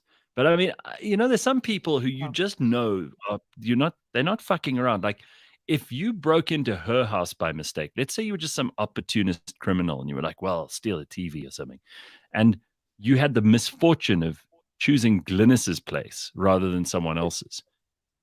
And then you saw her coming around the corner. You knew, first of all, you'd know that she was going to kill you. You'd know it before you even saw her. You'd hear her, and she'd be like, "Who's that?" You'd be like, "Oh, fuck. I'm sorry. Please have your TV back." But she probably definitely has a gun. And I think she would, even if she didn't have a gun, she'd be able to, like, take you down manually. She would. It's not something you want to She's fuck done with. it before, I'm sure. But don't you think people like Glennis is like she's got an incredible awareness of herself and where she is? Like she's a very definite person, right? In order to be a definite person, like you're not filling your head with like what ifs and I wonder how that works. It's like she fucking knows what's going on. Yeah, she's got it. It's so inspiring to see people like that. Yeah, she's definitely the type you want on your side of the team, because she has your back. That hair. There's Glennis. She's got to listen. That Ben, I think what you're talking about is like self-assuredness, right? There we go. Yeah. She knows Just what having she's it. about. There's actually Exactly. nothing better. Like when you really know what you're about, you know your strengths and weaknesses. There's none of this self-deceit, because we all like to believe that we could be better, or that on our best days we are here, or that these are our skills and our talents and we're better than anyone else at this. Or I don't think a lot of people actually know themselves well enough. But you could tell with her, there's just no nonsense. She doesn't give any leeway for the good or the bad. She's completely between the two walls that identify her as being Glennis. She knows exactly what's going on. Just imagine Yeah. being one of her dogs. I reckon it's a good life. So it's a hard Oh, life, disciplined fun. life, but I think you know. It's fun. I think it's fun. I think it's also fun because they see another side of her. I Because don't she's a bit more soft with the dogs. I would sure, but I don't think those dogs shit outside of a certain area. Of course I not. think they know exactly But where. what do you think you're doing? Whose house is this? Like, no. I reckon those dogs are so disciplined they only shit like down grain on the lawn, not up grain. And so like Yeah. Well, this is a good point made by Carl. He says, can you imagine? Don't make the mistake of breaking into my house again. And then she'd fucking roundhouse kick you. Probably right. Oh, man. She did say that she loves her dogs. She said, I've got two most beautiful dogs. And she then said that her dogs are even more beautiful than Alice, which is my dog. So I said, all right, well, I'm not going to argue with you because what do you think? You think? Exactly, but you think I'm going to argue? I'm just sitting here with my King Charles Spaniel having a morning. Fuck. Unbelievable. No, it's very strong. All right. So quickly, Ben also wanted to tell us about how you think hustle culture is dying. Why do you think that's the case? Well, I think people don't get the attention they used to get from it. You remember, like, we were talking about this whole superhuman email thing, which I had no idea there was a thing. I'm just referencing it here. Yeah. But people always used to talk about that kind of stuff because it justified them and what was happening. I think people have become so fatigued towards that, like they don't care anymore. But then I saw something like there's a guy called Naval, does podcasts. He's quite prolific on Twitter, like a super smart dude who's also one of those guys. Like you get academics who have great theory, but this dude's also like a very good executor of things. He's a good person who puts businesses together, and he's a super smart guy. And he was talking about the fact that technology has kind of ruined jobs, but created so many more opportunities. So if you think like you used to have a job, you'd be a certain person, right? You'd go to work and that would be it. You go home. Yeah. But now technology has disrupted so much that jobs aren't what they used to be, but opportunities are far greater. And what that means is that hustle culture, that's what basically started hustle culture. Is that like, okay, well, I don't have a job being a data analyst at the bank like I used to. So now I've got like a dry cleaning business. I'm doing a thing with cars, or I'm doing this on tech and I'm building an app. Suddenly, because technology made opportunities out there, we actually got forced to hustle. But now I think it's starting to balance out a bit. It's like people, firstly, don't give a shit about you and your superhuman email. They don't give a shit about you telling you that you're tired on a Monday. And I think it's actually a really good thing. Because people, no matter what it is, the one common denominator of all human human being and existence is attention seeking. And hustle culture became that thing because of technology disrupting. And it's kind of cool that it's kind of stabilizing now. I mean, I don't hear people telling me so much about how busy they are like they used to. It's now about like, shit, like everyone's going through some financial things as well. COVID forced that on us. And people have become a bit more withdrawn, and it's great. I think it's a really good thing. I think maybe also that people talking about it isn't such a big deal, but people actually just getting things done is still impressive. And the real hustlers are the ones they're not looking for kudos. They're not doing it because they want other people to know about it. They're just doing it because that is what they have to do to survive every day. And they just get on with it. Like I admire people who wake up extra early, go and open up their shop. They've already baked the first bread before the rest of us even wake up. And they never talk about it. It's not like they're putting it on their Instagram feed and saying, oh, look at how my bakery starts at 3 a.m. I'm out there putting food on other people's tables. Those people are way more impressive. And you never hear from them. They're not trending on TikTok right now, if you know what I mean. Well, it's also become quite competitive. Like you haven't time for that unless you got a content manager. But isn't it showing the times we're living in? Because now we have influencers. I think we definitely in the influencer era. But also, like, I think there's been a rise of scammers. Like, we're hearing more and more people getting scammed and these fake businesses that have like taken up, and like in 2 months they making millions, and then just to find out that it never existed. So I think those are the So what you're saying is hustle culture is actually dying because hustles were scammers and they don't want to be found out. yes. Yes. That's a very fair Well, point. Yeah. I mean, a lot of You these know? people are just, they're basically Bernie Madoffs. They're running like a pyramid scheme, but it's an attention pyramid scheme. I've seen a couple of these people online. I can't say I know them personally, but you know, these people who always like posting things about how they're hustling and they're busy closing deals and all this stuff that it's so cliched. It's like something from the Wolf of Wall Street, but no one's told them that it was fiction. And they're posting like screenshots of their bank account, but it could be anything. You could have edited that on PowerPoint or Excel, and nobody would know the difference, right? And then they never really find out what they do. Do you know what I mean? They don't tell you what they sell, what they provide. Well, They something just show vague you. like forex and trading, imports, exports. Yeah. And then they're like, do you also want to be a trader / whatever? We can give you the training you need. You've got a whole team to deploy to train you on this shit and that shit. And I'm like, but you're an idiot. Why would I want to follow anybody who you're going to deploy? But it's funny how these are the people who do the sponsored posts on Instagram. I remember seeing this guy, it's like this young dude. He looks like he's about 23, but he looks like he also has no friends, and like it's very obvious. So because he does all the cliched things, it's like, yo, this is my ride, or this is me balling out of control on a Tuesday, and he's just drinking by himself. It's like you can tell that he's lying about shit and definitely has no social experience because he's doing the cliched things. And then he'll put like, I don't know, 2-3 grand into an Instagram post to see how it goes. And it's like, look at all my trades. They just keep going up and up and up.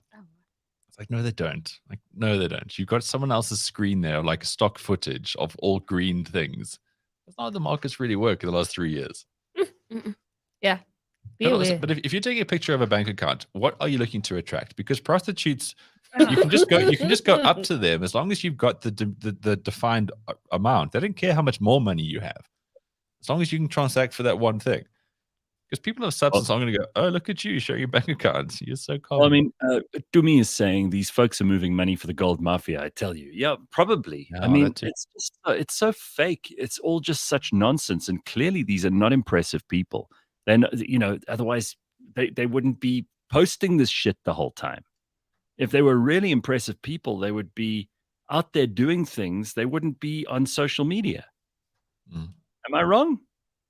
No, I think there's definite aspects to that. But this is how they also get caught out. It's because they post and they like want to show off the yachts and, show us that they're living their best life in Dubai. And then like SARS at the end of the day is like, Chief, I haven't gotten my money. So why are you posting a yacht? And then that's how they get caught out. It's so funny because my friends and I talk about this all the time. There's been so many people busted that they living like this very luxurious life because of social media, just to find out that they haven't paid their tax returns for like 6 years. And it's like, if you did not post that Bentley, I promise you still could have kept the scam going. Well, it's like lifestyle audits, right? The whole G4S thing, and Glennis was going on about it. Like, what's the lifestyle audit going on with these people? Because they will post it. They will show you how they are getting money. That's what people do. Just take a look at this quickly before we go to George. Take a look. Here we go. Do you do lifestyle audits on your employees? I don't know, pick a straw, whichever one of you is going to answer. Honourable Member, we don't do any life audit. Why not? We really don't have any reason to do the lifestyle audit on our employees. I beg your pardon? Do you want to repeat that? Yes, we don't see any reason to do the lifestyle audits on our employees. You employ people to look after hardened criminals. Your facility looks after, it's a maximum security facility, right? So we're not looking at shoplifters. And you don't think it's necessary to do lifestyle audits on your staff? Honourable Who member. I'm busy. Sorry. And when I'm done, you'll have an opportunity. And don't make the mistake of interrupting me again. And you don't think it's necessary to do lifestyle audits on people who look after criminals like that, who have access to money, who are known for bribery and corruption? Are you saying your staff is above that? And if you are saying so, on what basis?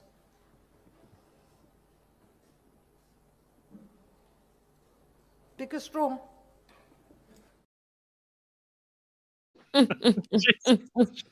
She's unbelievable.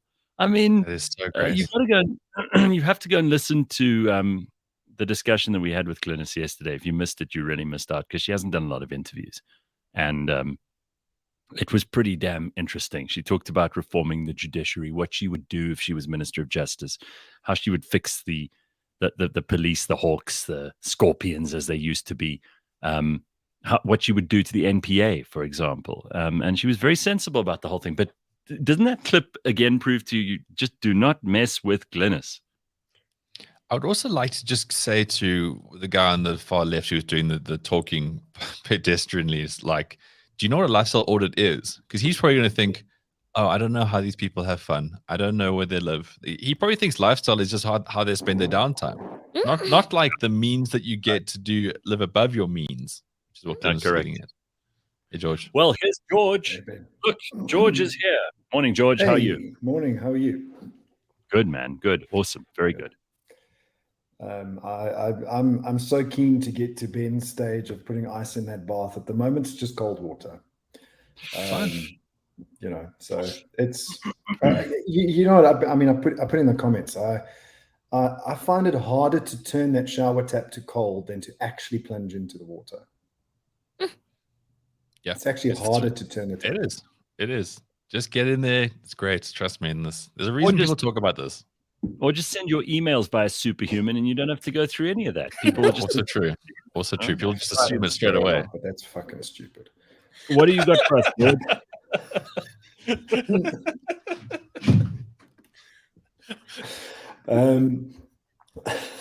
Okay, so why do cops leave their cars idling? So you know, specifically in America, I don't know about South Africa whether the cops have enough fuel in their cars to leave the cars idling, but because they're not paying for the fuel, so they don't have to worry. Wait, isn't it so that if they had to get into the car, it's just go, like there's no let's start. It's like a get in the car and they can chase. Yeah, I mean, everybody assumes that that's the reason. But if you've ever had a look inside a police car and you look at the equipment inside there, those things have computer equipment. They've got satellite tracking equipment. Apparently police cars, the equipment inside the police car can see where other police cars are. So they've got access to, where other policemen are. And that equipment can't run constantly just on the battery of the car. The battery of the car will go flat, and then they won't be able to and go, as you put it. So they have to leave the car idling in order to power that equipment. It makes a lot of sense. But not in this country, George, because here, have guys going, system. It's not system offline. and I think that's basically why RoboCop could never sleep. He had to idle as well. Yeah, his batteries would run down. Batteries would run down. So if you see a cop car idling, now you know why. It's not because the person, maybe in South Africa they're sleeping and they just want the aircon or the heater on, but it's because of the equipment inside the police car. That's apparently very power hungry. See, there we go. Now you've taught us something. First thing on a Friday morning, we're not only cold plunging, but we're giving our brains useful information. And then have you ever, you must have seen the wording on a wing mirror, objects may appear closer than they actually are. Or objects are closer than they actually may appear. And do you know the reason why that says that on the mirror? No. Well, because the mirror is slightly convex. Okay. So when the light hits the mirror, the objects do appear closer than what they actually are. This is the part I didn't know, was that on the passenger mirror, it becomes even more pronounced because of the distance that the driver is away from the mirror. Now, is there a reason that they make them convex and that they give you this false sense of distance? Why would they do that? I think they're becoming flatter and flatter because I'm not seeing that in the newer cars today. I think it was just a matter of the technology that they could put into that mirror. They couldn't make it entirely flat. But right now, I mean, my car doesn't have that writing on it. So I think the latest technology allows it to happen.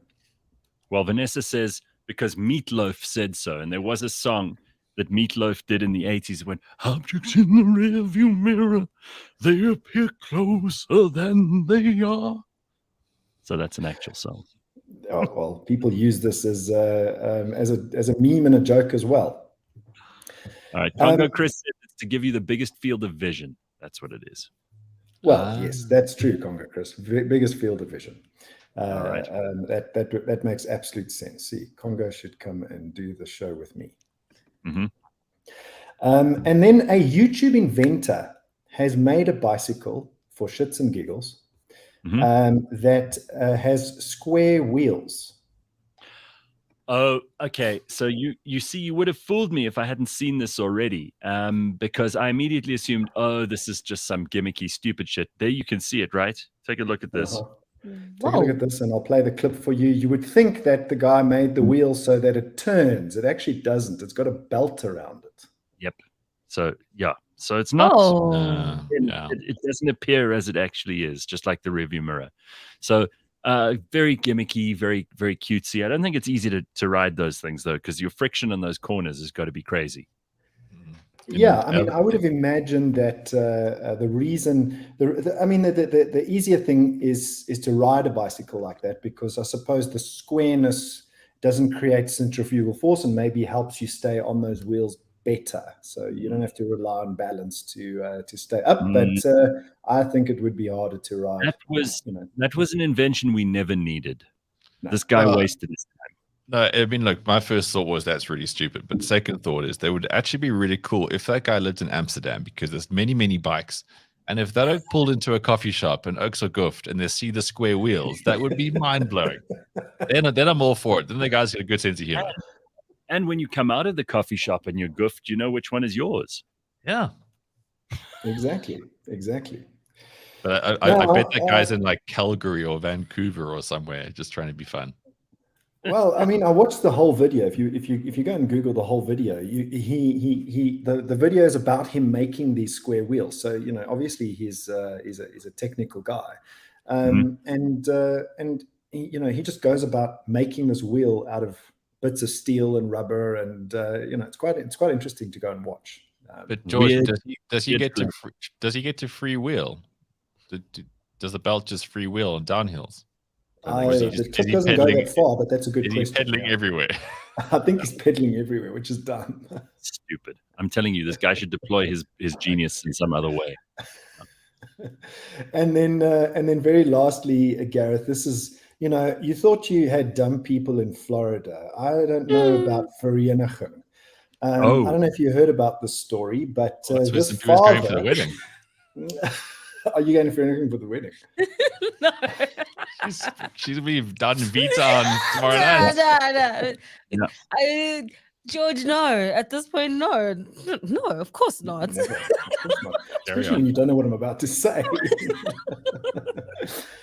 So this father decided in his infinite wisdom to teach his 8-year-old a child to drive, and then allowed him to take the car out by himself. And this 8-year-old got pulled over by some other adults, pulled him over and said, what are you doing? You could obviously see this as an 8-year-old child. And then the one adult father adult guy must have been about maybe in his 50s or 60s, says, no, hold on a second. I'm following you to your dad. I would have taken that kid out of the car. Well, that's parenting in Vereniging. I mean, that's as good as it gets. So I mean, how do you let your 8-year-old take a car by themselves? I'm telling you, quite a tall 8-year-old, right? To reach the pedals and see what's going on here.